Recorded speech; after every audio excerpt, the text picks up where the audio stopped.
Então, sejam bem-vindos ao vídeo seguinte. E agora eu vou dar um exercício para vocês fazerem disso, tá? Então, o que eu quero que vocês achem? Eu quero que vocês achem de massa do quarto de círculo de raios A e B, tá? Então, exercício. Calcular o centro de massa do quarto de círculo de raios A e B. Ou R1 e R2, melhor, né?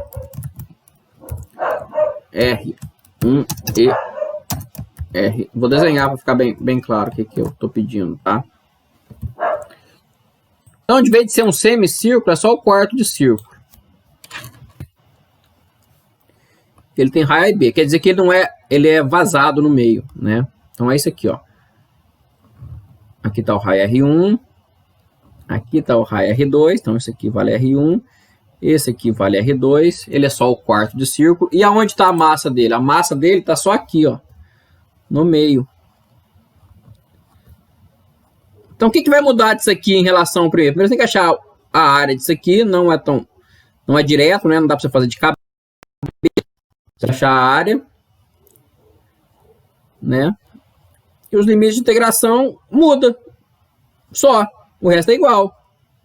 Tá? Então, só que esse aqui vai ter um X de massa e também vai ter um Y de massa, né? Porque não é simétrico na origem, né? Então, tem que achar o X e o Y de massa disso aqui, né? Então, mas o que vai mudar aqui é os limites de integração. De vez de você integrar de 0 a R, você integra de R1 até R2. E de vez de você integrar de 0 a π, você integra de 0 a π sobre 2, que é 90 graus. Tá ok?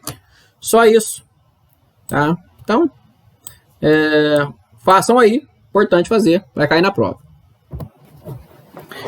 Vamos falar agora aqui do movimento centro de massa. Tá? Então, vamos escrever o centro de massa de novo. Tá? Então, como é que é o centro de massa? Né? Então, vetor posição centro de massa é igual a soma de igual a 1 até n de MI RI, né, sobre a soma de todas as massinhas, que é igual a massa total do sistema. Tá, beleza? Se eu multiplicar isso cruzado, eu vou ter o seguinte: massa total vezes vetor do centro de massa é igual a soma de igual a 1 até n das massinhas vezes as posições. Tá ok? Vamos derivar os dois lados. Então a massa é constante, ou pelo menos vamos considerar a massa constante. Então vai ficar o seguinte: massa total vezes a velocidade do centro de massa, né? Porque a derivada do R é V, pode até né, falar, né? Como é que eu passei daqui para cá? Isso aqui nada mais é que um DDT, né?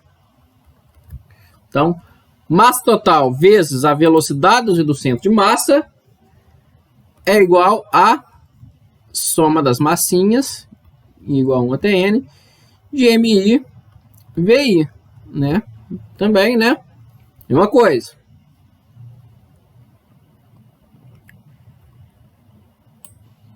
Espera um pouquinho, estamos passando por um problema de estabilidade, pronto. Uma coisa, né? Então, eu saí da minha posição e cheguei aqui na minha velocidade através de uma derivada temporal, né? Então, derivando, eu obtive essas coisas. E se eu derivar de novo, o que eu obtenho? Então, derivando de novo, vou ter o seguinte: massa total vezes a velocidade, não, né? Vezes a aceleração do centro de massa, que é a derivada da velocidade, né?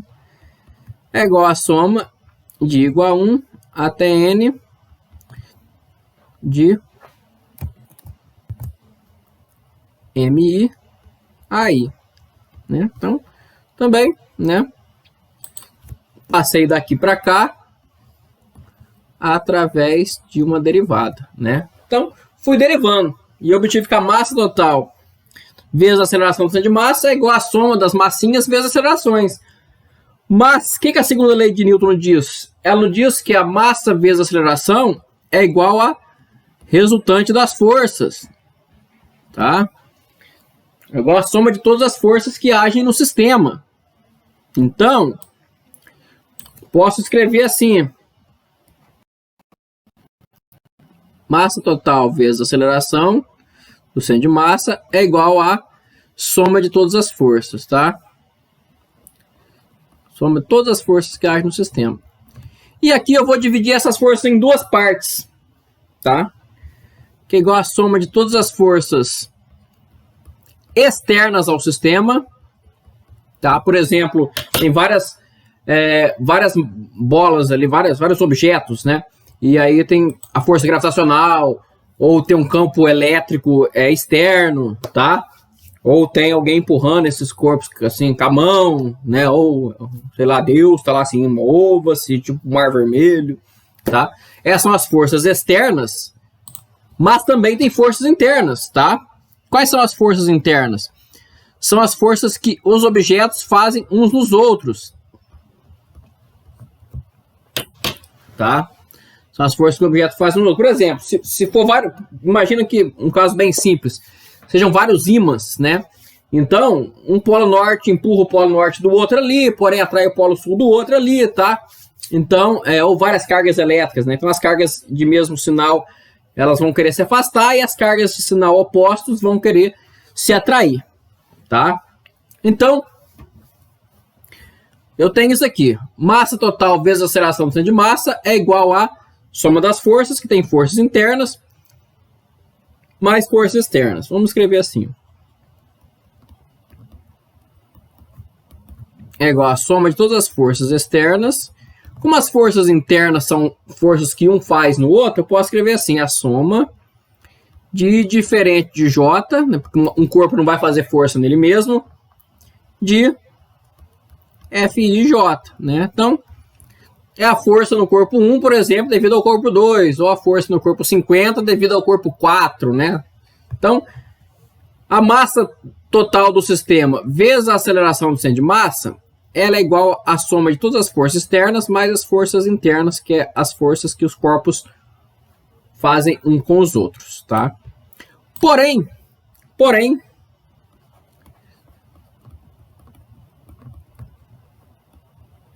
a soma de todas as forças internas é zero, tá? Aí você fala assim, mas da onde você tirou isso? Por que é zero? Terceira lei de Newton.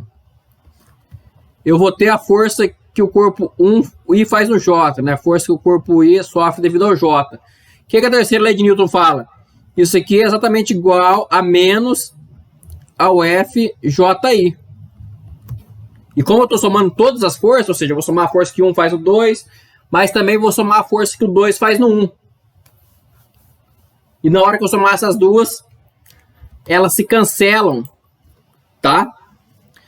Então, pela terceira lei de Newton,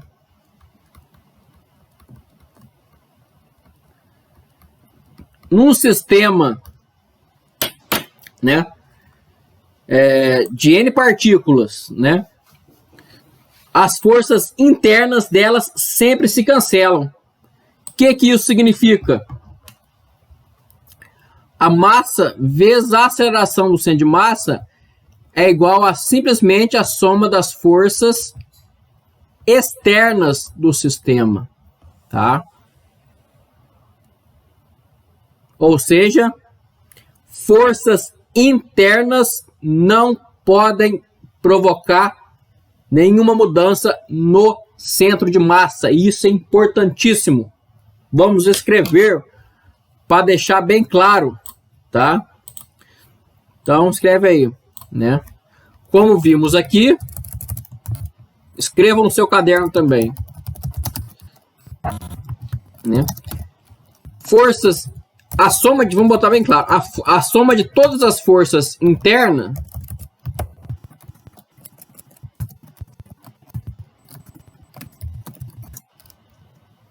num sistema de partículas é zero. Ou seja, forças internas não podem provocar mudança na posição do centro de massa, tá? Então isso é uma coisa, nem na posição, nem na velocidade, vamos deixar bem claro, né? Na posição ou velocidade do centro de massa, né? Porque não tem aceleração. Né? Forças internas não podem provocar mudança na posição ou velocidade do centro de massa. É por isso que quando você sobe numa cadeira e vai pular, né, usar ela de meio de trampolim e pula para frente, se você não tomar cuidado, ela escorrega e você cai, tá? Na verdade, ela só não escorrega e você cai todas as vezes porque tem atrito, que é uma força externa ao sistema você mais cadeira. Tá ok? Então tem que ficar bem claro isso aí. Forças internas não provocam mudança no centro de massa. Isso, por exemplo, depois tem um exercício para vocês verem lá. Se você está num barco, né? E aí você está num barco lá, e a água. E você vai andar no barco, né? Quando você caminha no barco, naturalmente o barco vai para o outro lado. Tal que o sistema de massa, você mais barco, o centro de massa do seu sistema, você mais barco, não é alterado. Tá? Então, tem que ficar bem claro essas coisas. Forças internas não mudam nem a posição, nem a velocidade do centro de massa, pois elas sempre se cancelam. Terceira lei de Newton. Vamos falar agora do momento linear, tá?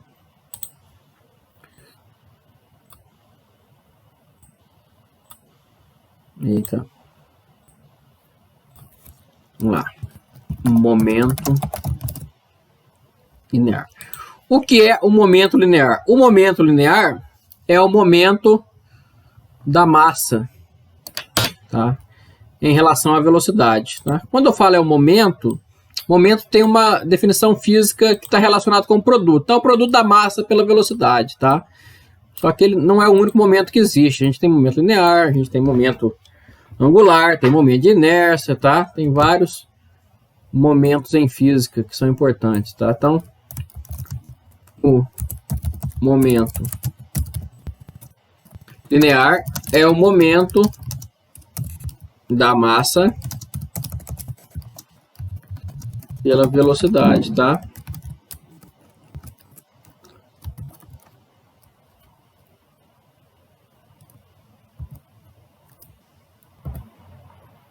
Então, vamos definir ele como sendo P, que é igual a mv, tá? Então, P é igual a mv, tá? Então, esse é o momento linear, tá? E qual que é a dimensão do momento linear, né? Ele é quilograma metro por segundo, tá ok?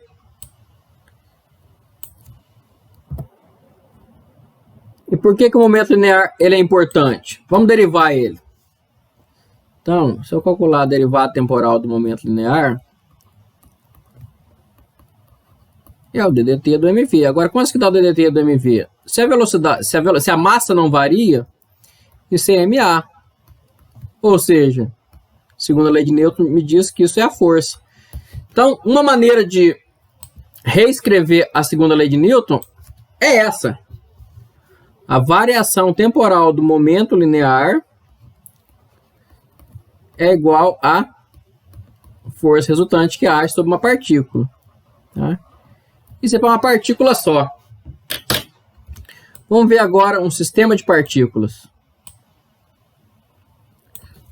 Então, sistema de partículas. Então, considera que eu tenho N partículas. Então, quanto que vale meu P?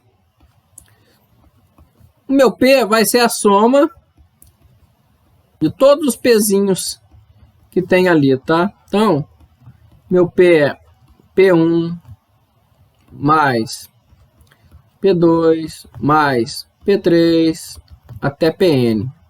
E quanto que vale isso? Vale. Então, vou colocar P igual a MV1 mais M1V1, né?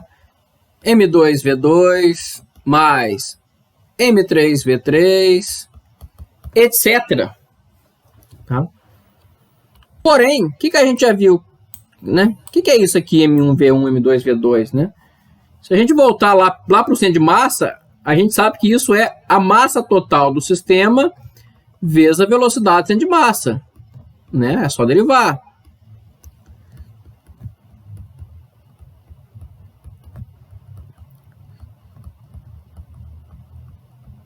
Né?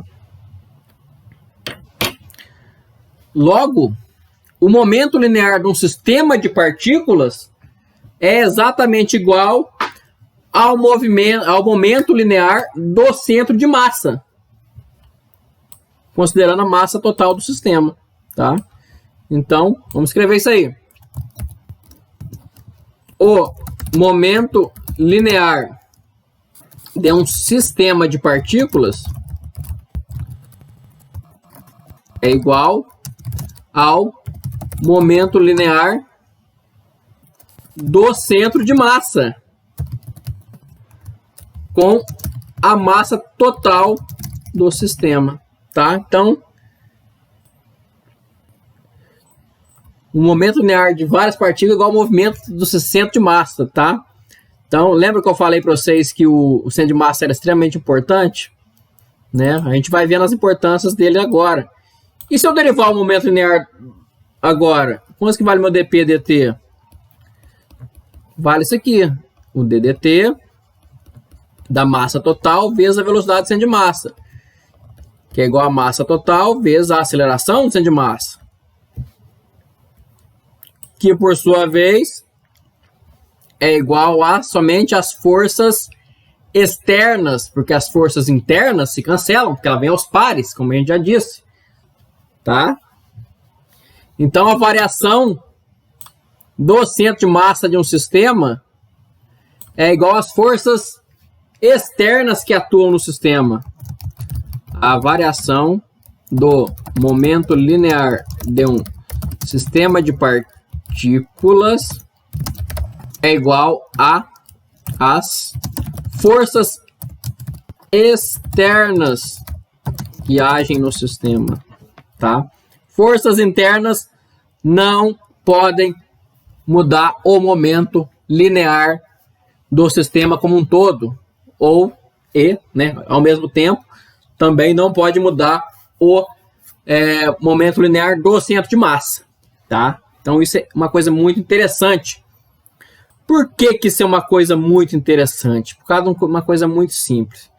Considere que as forças externas sejam zero. Não tem forças externas. Considere que as forças externas sejam zero. O que eu tenho se as forças externas forem zero? Então, a variação do meu momento linear do sistema, que é igual a força, é zero. O que acontece quando a derivada de alguma coisa é zero? Quer dizer que essa coisa é uma constante. Logo, P é constante. Ou seja, o momento linear é o mesmo antes e depois, né? Por exemplo, onde que a gente vai ver isso muito claro? Em colisão, em dissociação radiativa, né? Pensa, por exemplo, se eu jogo uma bola de boliche contra um pino, ou uma bola de sinuca contra outra bola de sinuca. Eu tenho um momento linear da primeira bola, tenho um momento linear da segunda bola, elas vão bater, cada uma vai para um lado, pode fazer o samba do crioulo doido que for, mas o momento antes e depois se conserva, então eu consigo saber aonde uma bola foi, se eu souber aonde a segunda bola foi, por exemplo, se eu souber para onde foi a primeira, porque o momento linear antes e depois deve ser sempre o mesmo, tá? Então, vamos escrever isso aí. Na ausência de forças externas, o momento linear se conserva.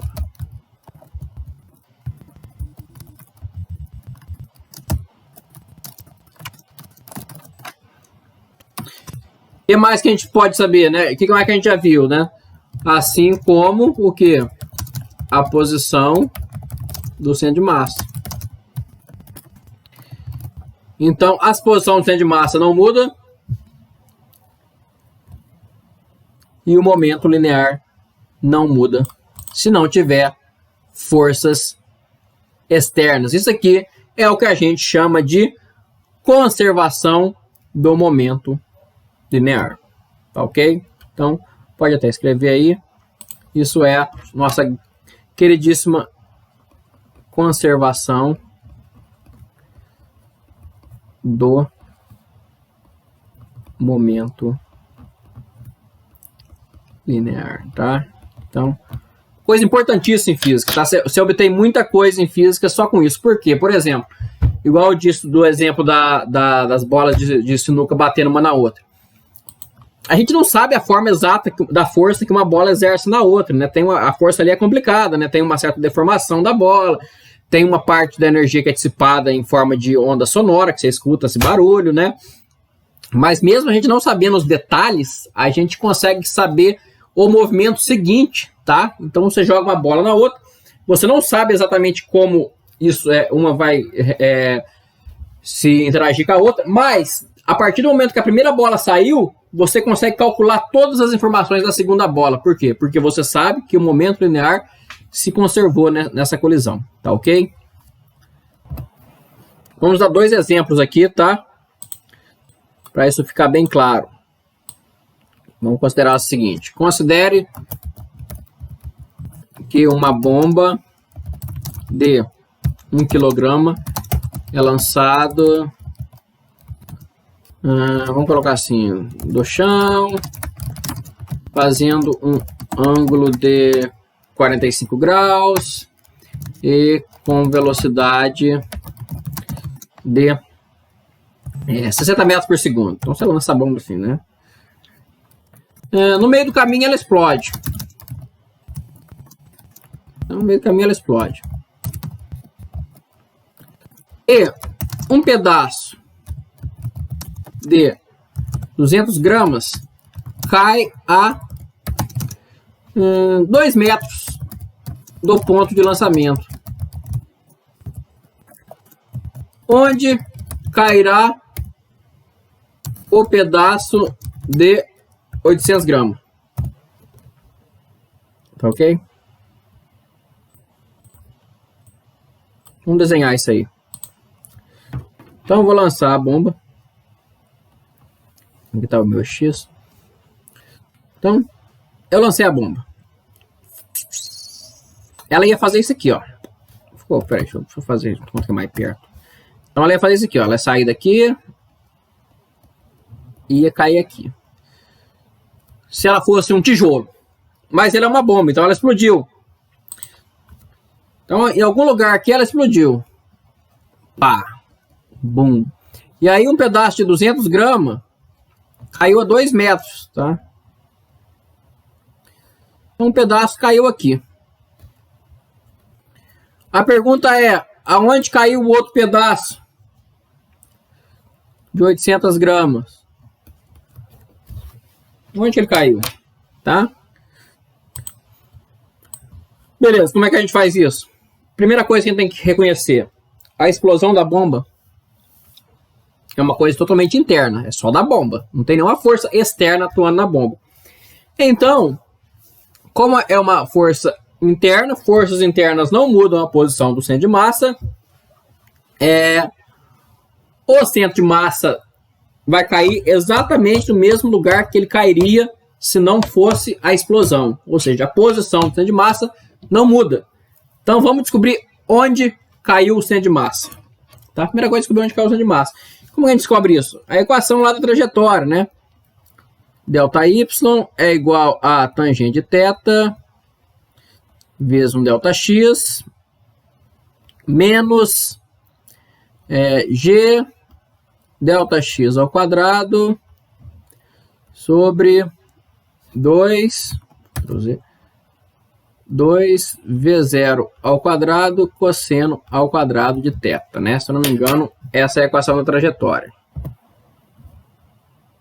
Então tá aí.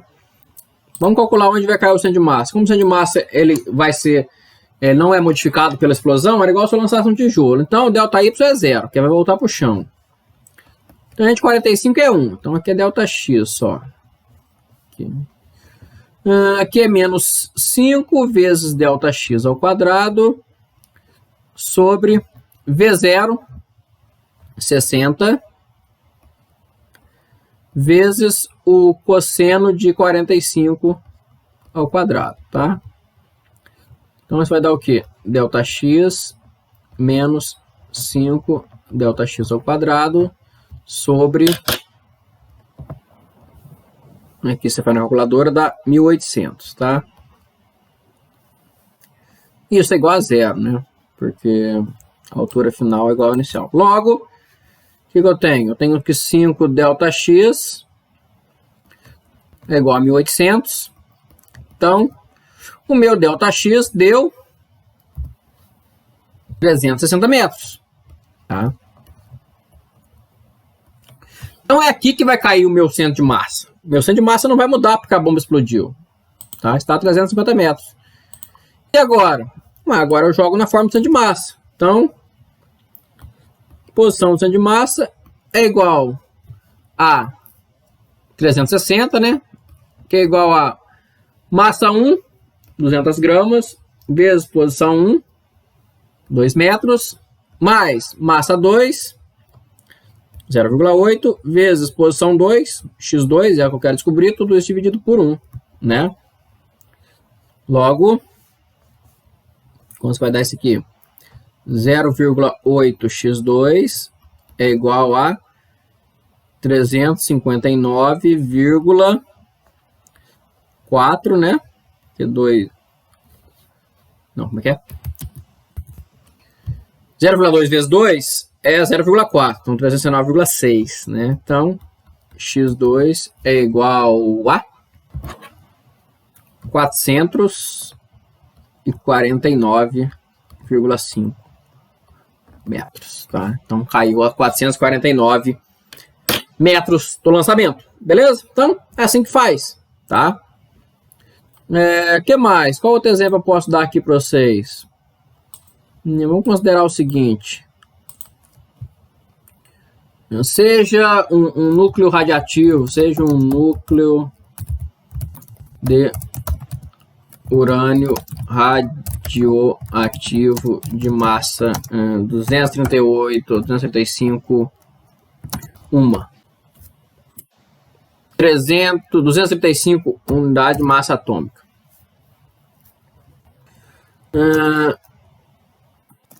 Ele se desintegra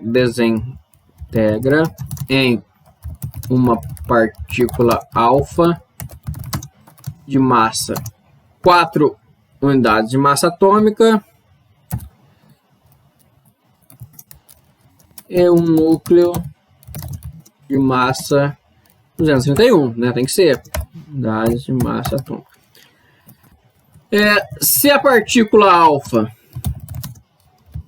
é lançada a 1000 metros por segundo, qual a velocidade de recuo do núcleo restante? Tá? Então essa é a pergunta que a gente vai fazer aqui. Tá? Então como é que a gente faz isso, né? Qual que é o momento linear inicial? Tem que ser igual ao momento linear final. E quantos que vale isso?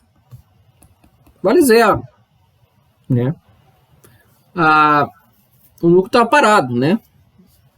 Então, 0 é igual. O que aconteceu depois? Ele desintegrou. Então, tem uma partícula de massa 4.